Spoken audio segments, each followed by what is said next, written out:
الحمد لله رب العالمين والصلاة والسلام على سيد الأنبياء والمرسلين وعلى آله وصحبه ومن استنى بسنته إلى يوم الدين اللهم اجعلنا منهم ومن الذين آمنوا وعملوا الصالحات وتواصوا بالحق وتواصوا بالصبر آمين يا رب العالمين ثم أما بعد فأعوذ بالله من الشيطان الرجيم الذين يجتنبون كبائر الإثم والفواحش وإذا ما غضبوا هم يغفرون رب اشرح لي صدري ويسر لي أمري واحلل عقدة من لساني يفقه قولي آمين يا رب العالمين.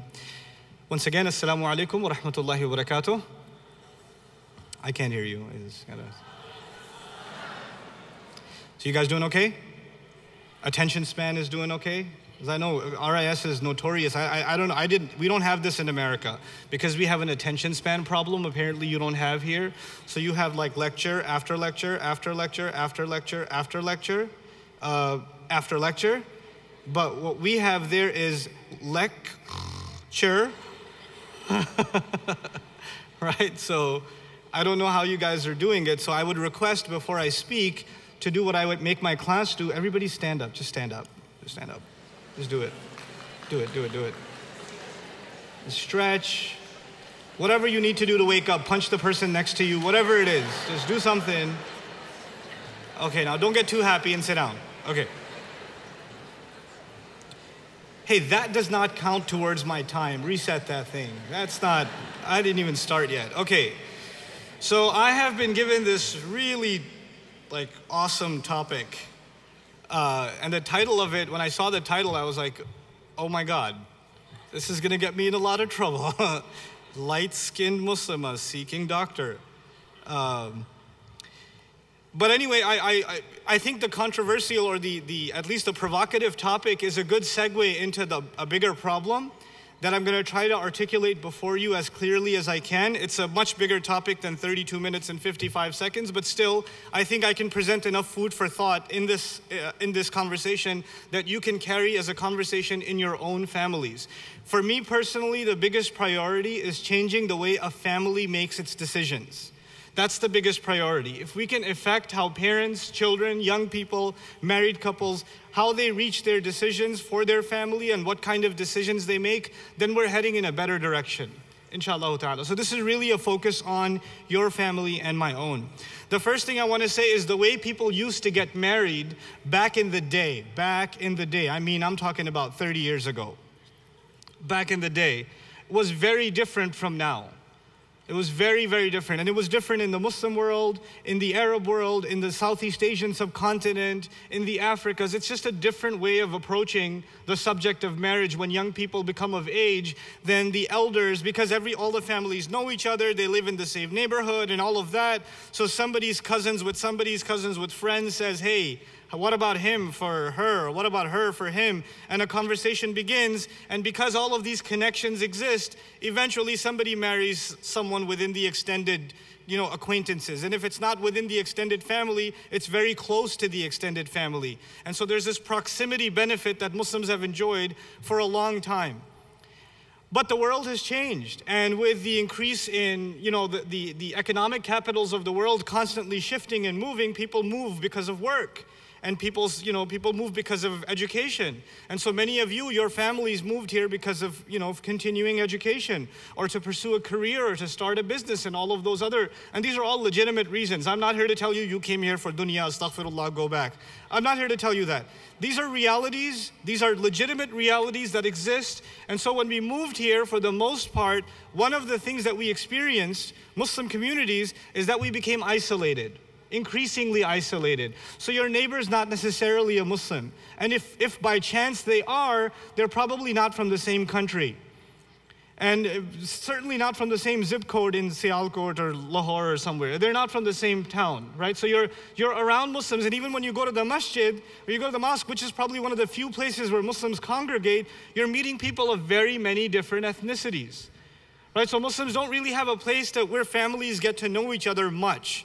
Especially if the masjid operates the way a traditional masjid operates. In other words, if a masjid is a place where men mostly go pray, women sometimes show up for Jumu'ah, and then everybody goes back home, then the masjid is not a place where families get to know each other. That's not a place where that happens. So pretty much we're an isolated people.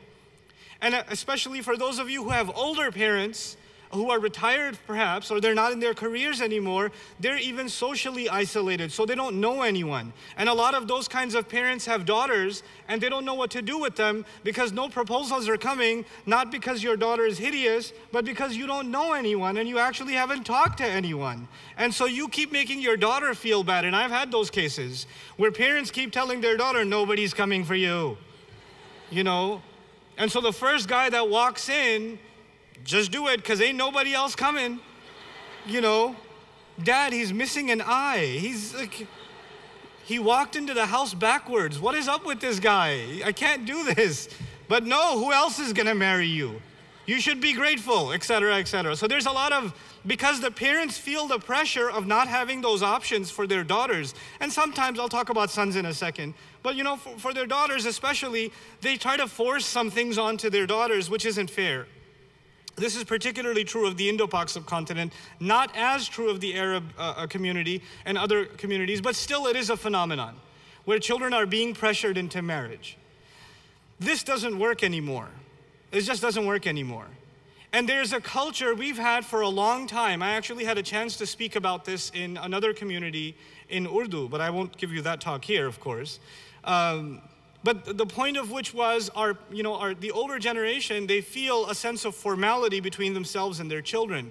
So they don't really openly talk about marriage or liking a girl or liking a boy or considering somebody. These are not the kinds of things you talk to your mother about or your father about, especially if you're from Pakistan. You don't talk about this. Unless you want to die. Like, you don't, like, I don't care if you're 25 years old.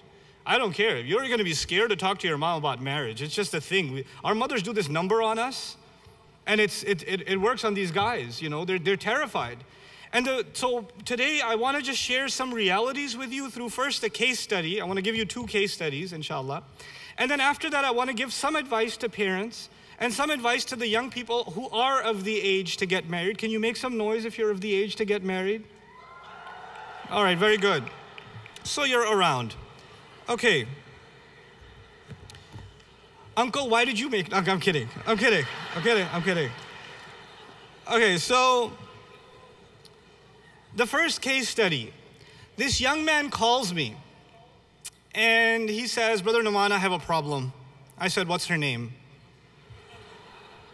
And he said, how'd you know? I said, you're calling me. I mean, I know. Just tell me. Well, her name is, I'm not going to say her name, of course. So she says her name. And I was like, so how long has it been? A couple of years. So what's the problem? Well, I really want to marry her, but I'm not ready. And I think she's starting to get marriage proposals. Okay, well, why don't you talk to your parents so they can talk to hers? Well, I actually first asked him, why don't you talk to her parents? And he said, I can't do that. I can't talk to her parents. I was like, okay, why don't you talk to your own parents? What? They would kill me. Okay, I think I have your solution.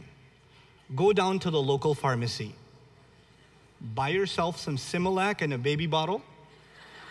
Mix it well when you pour it in, 2 teaspoons. Mix it with warm water, mix it well. Find an empty corner in your house, face the wall, and suck on it until you become a man. So... and then you can tell your parents and her parents. But on a more serious note, we have created a culture, unfortunately, we're part of a culture where this conversation has been taboo for a long time. You cannot talk to your parents about your preferences in marriage. It's badtamizi. It's disrespectful, it's inappropriate, it's wrong. And you know what? It is absolutely, absolutely necessary today. And if your parents are going to be shocked by it, then you know what? You need to tell it to them every day until they stop being shocked. Mom, I want to get married. Mom, I want to get married. Mom, she'll do that for the first 50, 60 times until she realizes you are in fact 27 years old. And you need to, because there's the other thing, right? Not until you finish this degree, then that degree, then that degree. And a lot of our daughters were pushed into high education because they were told by many of their parents, the only way you're gonna, you know, marriage, I don't know if it's gonna work out or not, but you need to have a backup plan, girl. So all of these girls, and I'm not hating on med school, but they went into med school, and they went into law school, and they went the 8, 9, 10-year academic track, and they didn't get married until they were done. And once they got done, they ended up on matrimonial websites because nobody else, no proposals are coming because you're past, unfortunately, the cultural expiration date. You know, it's a tragedy, and it's funny to some of you, but the girls that are in this problem are not laughing. They're crying, and they've come to me and cried. You know, and then they come and they say, well, these brothers don't want to marry us because we're too educated. And I say, I can understand that. You know, they don't want to feel intimidated by you. I was like, that's not fair. I was like, well, you know what? You should have really thought about who you were looking for. And if you're looking for a doctor, well, you know, a lot of those doctors that are in the same field as you, they're thinking, well, I put all my time into my career, so I'm going to marry somebody, I'm going to marry a trophy wife. And there's an unfortunate culture of that, you know. So we've created this disparity, not to mention the other problems in our community. There's a crisis situation on how to get our sons and daughters married. It's a real crisis situation.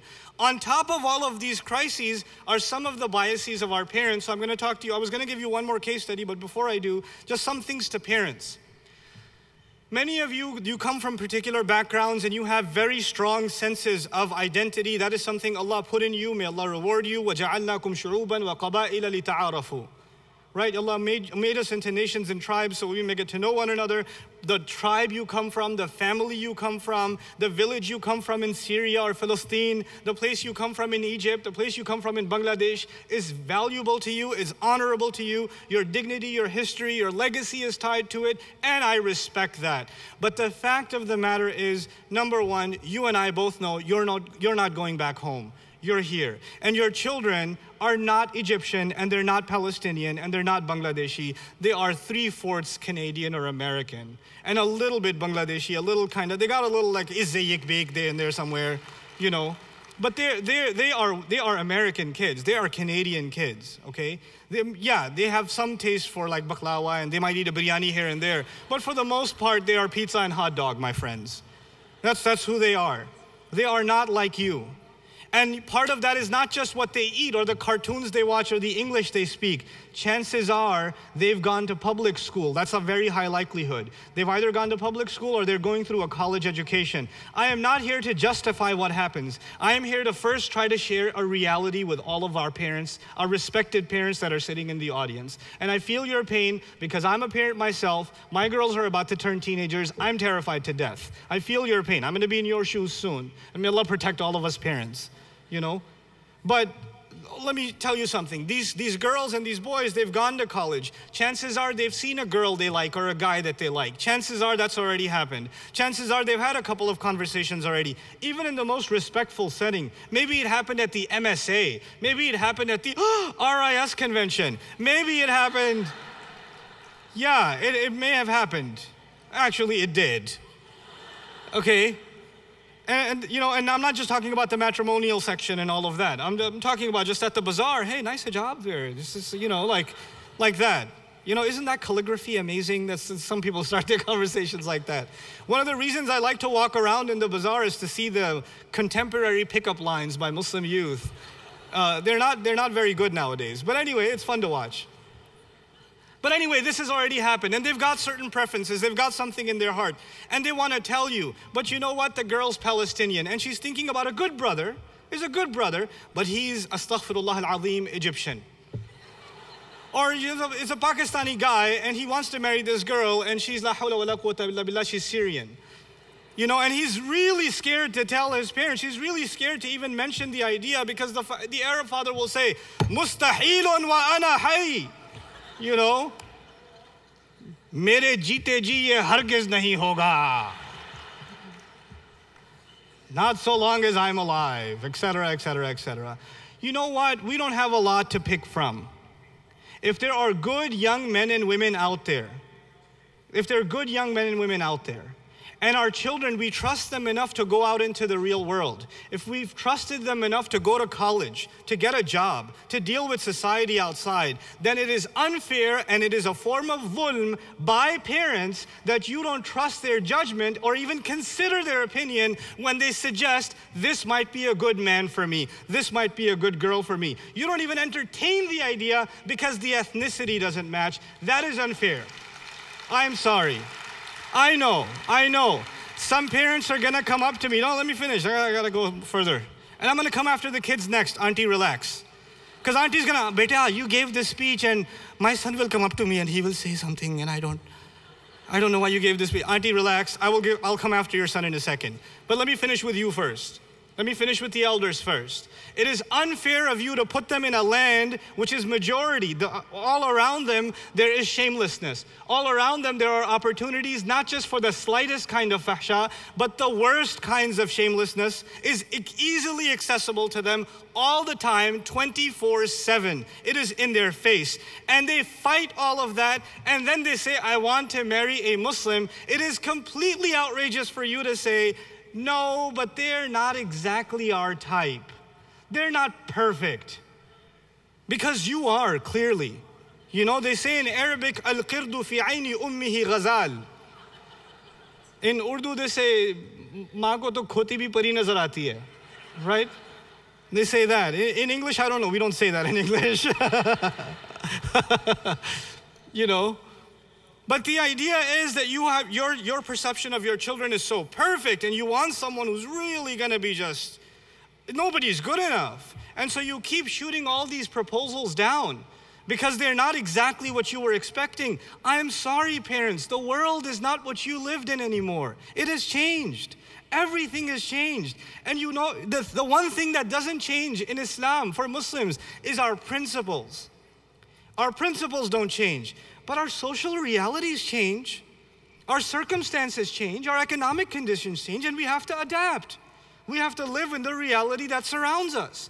If you find people of La ilaha illallah that are holding on to their character, guarding their chastity, they're going to make good fathers and good mothers, then there is no reason you should be saying no. I mentioned this a few months ago when I came to Canada recently and did a program. The only marriage mentioned in the Quran, the only marriage process mentioned in the Quran is of Musa alayhi salam, marrying one of the daughters of the two old fellow in Madian, and that is an intercultural marriage. He's from Banu Israel and they're an Arab.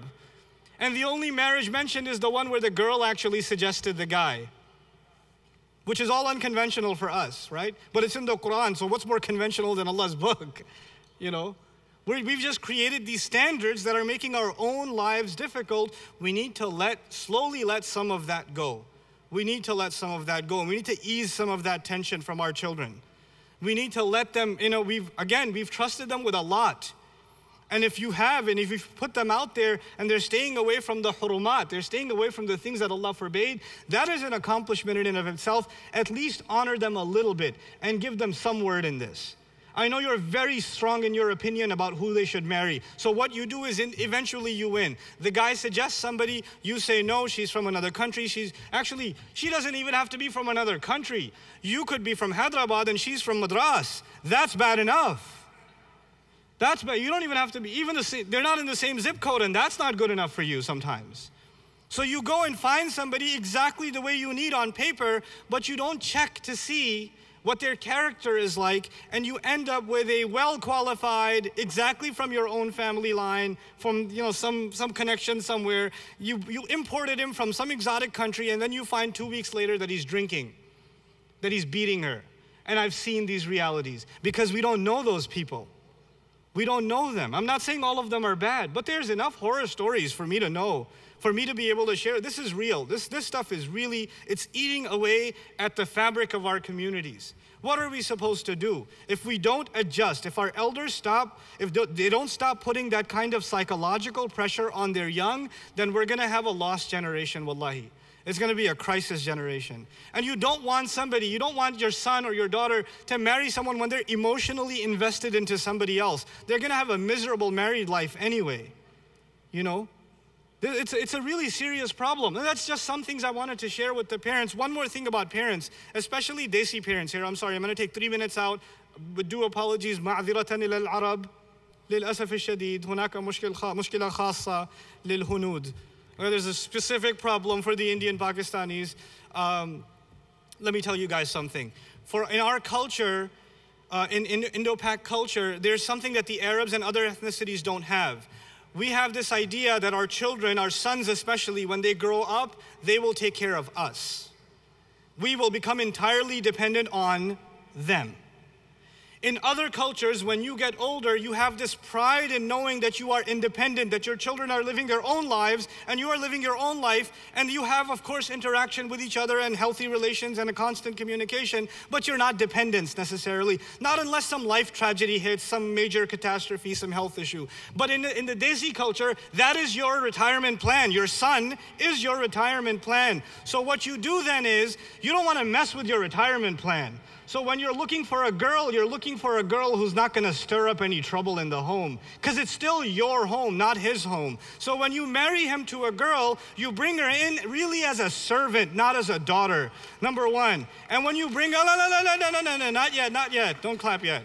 And when you bring her in, you check first to make sure she doesn't have too much of an education, or she doesn't have too much of a mouth, or doesn't have too much of an intelligence, because that might mess with the insurance plan and the retirement plan. And so now, and you insist on having a joint family system, good for you. But once you have that joint family system, you make sure every other chance you get, you let that poor girl know whose house this really is. So you say, "Mere bete ka ghar hai acha? This is my son's house. You got that? You got that? Okay. Now make me a roti." You know? And the girl will say, I have an exam in 2 hours. I can't make you a roti right now. I can't make the khubz right now. Please, can I just study for my exam? And then your son will come home and she'll say, the mother will say to the son, "Today your daughter, she insulted me so much. She slapped me on the face and said I can make my own rotis." And all this drama happens inside these homes because the mother-in-law wants to keep her son and not let him live his own life. On the other hand, it creates a hatred in the daughter-in-law for the mother-in-law, and you know what's going to happen next. What's going to happen next is the husband is going to spend a lot of time at the masjid. That's what's going to happen next. He's like, "I ain't dealing with this. I'm about to volunteer." So, you know. So this oppression that's happening inside our homes needs to come to an end. This needs to stop. We need to understand that this is problematic. On the other side, let me talk to the young people so they don't clap so much anymore. Now it's time for the elders to clap. Let me tell you younger folks something, especially those of you that are looking to get married. The approaches you've taken to find a spouse, I will not spell out for you. You already know, and I already know. The options you've considered, the conversations you've had, the social interactions you've had are between you and Allah. I'm no one to judge. But I know some of you have a guilty conscience inside of you. My first plea, I'm begging you, I'm pleading with you, the most important asset you have, the most valuable thing you will have in this life is a clean heart. Because that is the only key to Jannah. That is the only key to salvation on Yawm al-Qiyamah. And when you give your heart prematurely to a relationship that is illegitimate, then that heart starts getting dirty. And when a heart starts getting dirty, it is no longer suitable for Allah Azza wa Jalla anymore. So don't think that your relationships or your inappropriate interactions and inappropriate relationships are not going to have a spiritual impact. They absolutely and certainly will. And they will destroy in you the most valuable thing that you carry within you, your iman. It will ruin it. You have to protect that faith. When you're looking for a spouse, it's okay to look for somebody that you're attracted to, that you find good looking, that you find their personality is nice and all of these other things. But don't forget the principles. A few principles, if you can observe them, I think we can clean this process up. I didn't even talk about online matrimonials. You know why? Because the online, if you can observe these principles, it doesn't matter if you're looking for a spouse online or on site or on campus or on convention or on whatever. It doesn't matter. It's the matter of observing particular principles. Try to live by some of this stuff and you'll see a lot of barakah in your own relationships. First of all, understand that for the guys, the girl you like is somebody's sister, is somebody's daughter, is the respect and honor of somebody's family. So when you're staring at her like that, just think about somebody staring at your sister like that. Just remind yourself of that. Just remember this is somebody's honor we're talking about. It's okay for you to see a glance and say, oh, I want to marry her. That was great. But one glance is good enough for you and you take the dignified approach. Then the second thing, of course, first of all, don't be a perv and walk around like, Don't do that. That's not the kind of Islamic spirit we're trying to revive here. So that's one. But two, if you do find somebody interesting, take a respectful approach. There are formal chaperoned matrimonial type sessions. That's fine, at least there's a chaperone present there. And if that's not the case, the best approach, honest to God, the best approach is an indirect one. The best approach is through a friend, through somebody's, a friend who has a sister who knows her, etc., etc. Try to be as indirect as possible. Because when you're direct, shaitan loves it. He just puts stuff in you and he puts stuff in her and the giggles start and the smiling and then the texting begins and then you're sharing, then you're adding each other on Facebook and then you're calling each other late at night. Then the Skype thing begins, then things get out of hand. Things take one step at a time and they just really get out of hand. Take as indirect an approach as possible. And some people ask, well, how am I supposed to get to know the person? You can, it's fine. There's nothing wrong with getting to know the person, but get others involved. And so that's the other thing I want to attack today. There's no harm in two families talking to each other. It is not too formal. Don't go crazy, they're getting engaged. It's just two people trying to talk in a respectful way. Don't turn it into something it's not. So families, you say, I don't want to tell my family, it's not that serious yet. Actually, that's the problem. You should tell your family even when it's not serious. And your family shouldn't get all crazy. We can't approach them, they might take it too seriously. It's not serious, it's just two families talking. That's how communication is supposed to happen. If you're not involved in it, they're gonna do it on their own anyway. You can't stop it. A lecture will not stop it. It's already happening, it's been happening. And it didn't just start in 2013. It's been happening. It's all around us. You don't think that stuff was happening when I was going to college in 1835? It was still happening. These are realities. We have to deal with reality instead of cursing it and yelling at it. It's not going to change it. We have to face it. So get your family involved. Don't let your family get too worked up about it's too big of a deal. Don't let it become too big of a deal. It's okay to have a conversation with a family, with a guy talking to a girl, with a chaperone, getting to know each other, trying to figure things out and things like that. And if it works out, it works out. If not, alhamdulillah, you move on. But you didn't get emotionally attached. You had some butterflies in your stomach, but they didn't turn into like entire pigeons in your stomach, right? So you didn't go that crazy. You didn't become emotionally invested.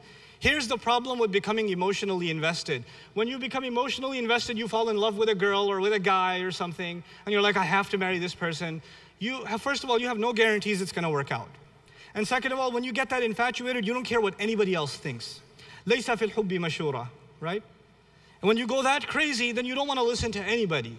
And so you don't listen to your parents, you don't listen to her parents, you don't listen to your brother, your sister. Nobody's advice matters to you anymore. These parents try to bring you to a speaker. Sheikh, talk to him, he wants to marry this girl. And the Sheikh's like, what am I gonna do?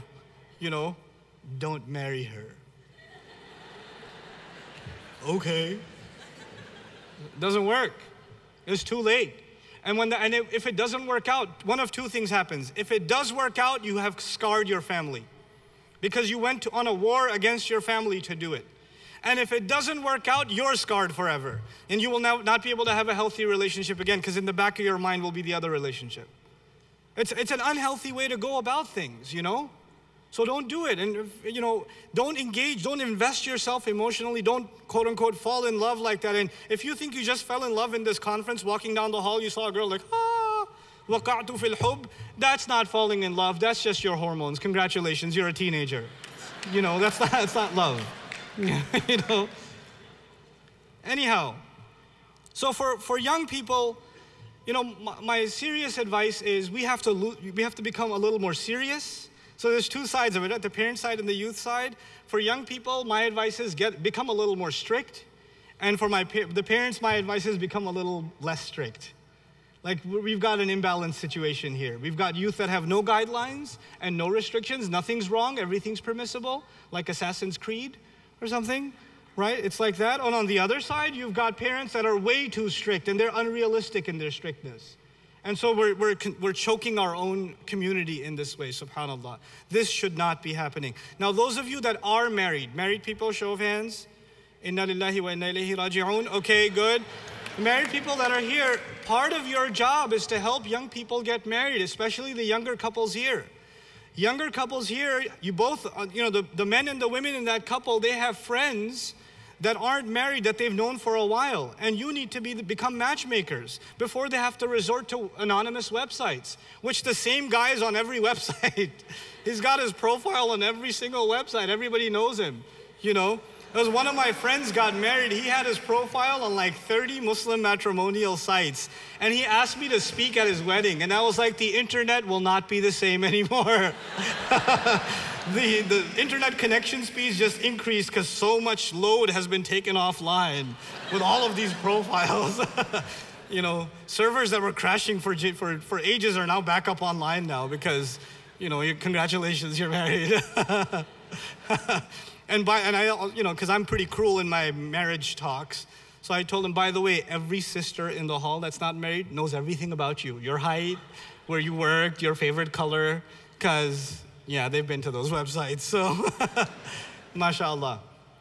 So, I'm not against the online thing. I'm really not. It's a reality. If you don't have any connections, what are you going to do?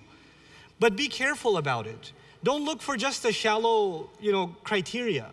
Look for something more meaningful. You're looking for someone you're going to live with the rest of your life. And for those of you younger girls that are being forced by their parents to marry their cousin from Bangladesh, those of you that are being forced to marry, and they're being told you have to marry this person. Okay, what about this one? And we brought another one, and we brought another one. And they just keep getting uglier for some reason. I don't know what it is, but they keep getting uglier. And the pressure is mounting on you because you're reaching the cultural expiration date. Let me tell you something very strictly, very seriously. If you don't open your mouth and clearly say, this is not how I want to live. This is not going to be the next 50 years of my life. This is not what I want to do. If you don't open your mouth and say, I shouldn't say anything, it's buri baat hoti hai.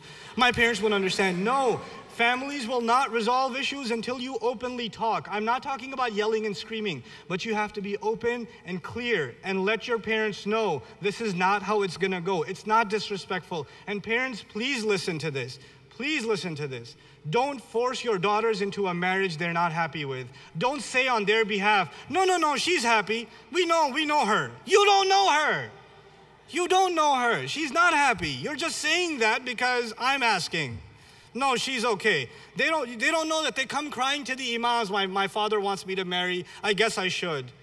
Have you seen the guy? No, but it's my parents. What can I do? In Islam, you have to obey your parents no matter what. Yes, in Islam, you have to obey your parents no matter what. But also in Islam, parents cannot be unjust. They don't have an open license to do whatever they want.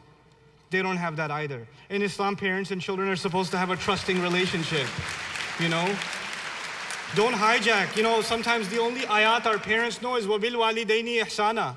This is the only Quran. They don't even know the whole ayah. Just وَبِالْوَالِدَيْنِ إِحْسَانًا. You're like, got me again.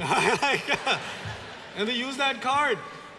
Look, our deen emphasizes the rights of parents more than any other religion known to man. More than any other religion. But our religion also emphasizes fairness and mas'uliyah, the idea of responsibility. Like parents do not get that many rights without having that many responsibilities. And you have responsibilities to your daughters and your sons. You really, really do. Your homework assignment after this lecture, you know what it is? An open, honest, brave conversation with your parents about when you think you should be married, why you think you should be married, what kind of person you think you should marry. And parents, don't flip out. Don't flip out. And young men, and this is my last piece, inshallah, I have a minute 20. I just want to talk to the young men. I talked to the girls a little bit. Get brave. Don't be shy anymore. Just be a little stronger. But for the young men, can you become men? For God's sake.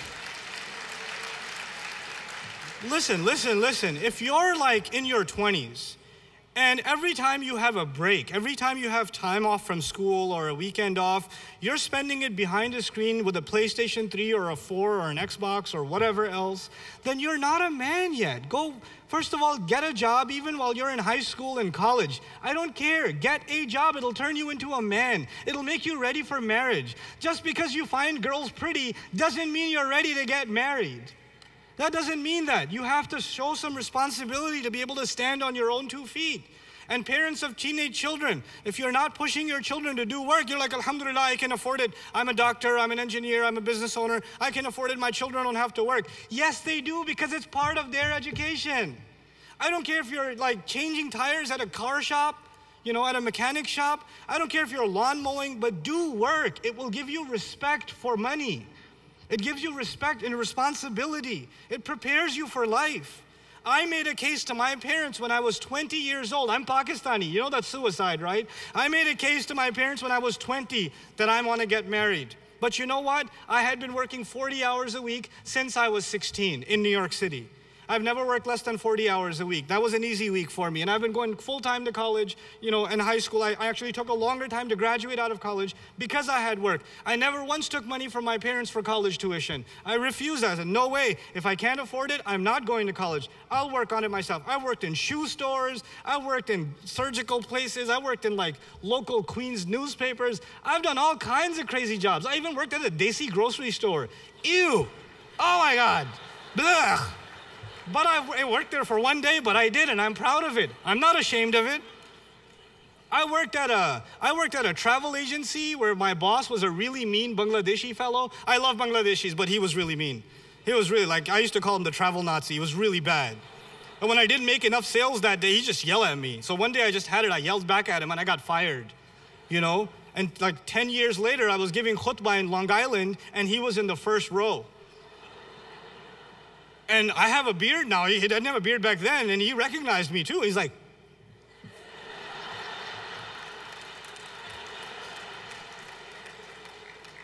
you know, and after the Jummah, everybody says, Assalamu alaikum, Ustadh Nouman, how are you? Make dua for my children. He comes and he shakes my hand, he gives me a hug, he goes, you are still useless. So I was like, right? I was like, I know. But you know why I'm telling you this? I'm telling you this because there's no shame in working. It's part of what makes you who you are. I got married at the age of 22, but I can argue I had a right to. I was on my own for quite some time. I was taking care of my own responsibilities, you know? And if you're doing that, then don't expect the highest things. And my in-laws are crazy. They're just crazy. You know, I got married 6 months after I got laid off. I didn't have a job and I got married. Because they didn't, I know. Okay, intaha al-waqt. I didn't get married because I had the money. I got married because my in-laws felt that I was good for it. That was it. I could prove myself to them. That's all it was there. So look for that in a son. Look for that in the boys. May Allah Azza wa Jal turn our young men into real men that can carry household responsibilities and really become good husbands to the sisters that are here that are looking to get married. May Allah Azza wa Jal find all of our young singles. May Allah Azza wa Jal help all of them find the appropriate couple, the appropriate spouse that will give them a happy married life. May Allah also help all of the divorced people here get remarried and get remarried quickly, inshallah ta'ala. As I conclude, I have a request. Somebody came up to me and asked, a young man named Ahmed As-Sardari. His number, if you can write it down, is 215-667-9395. He's a young man who's actually on dialysis for a few years, and he's looking for a kidney donor. So if any of you are willing to help him, once again, his number is 215-667-9395. If anybody would like to donate a kidney or knows somebody who would like to donate a kidney 21 years or older, please reach out to him, inshallah ta'ala. Barakallahu li wa lakum. Thank you so much for your patience and listening. Assalamu alaikum wa rahmatullahi wa barakatuh.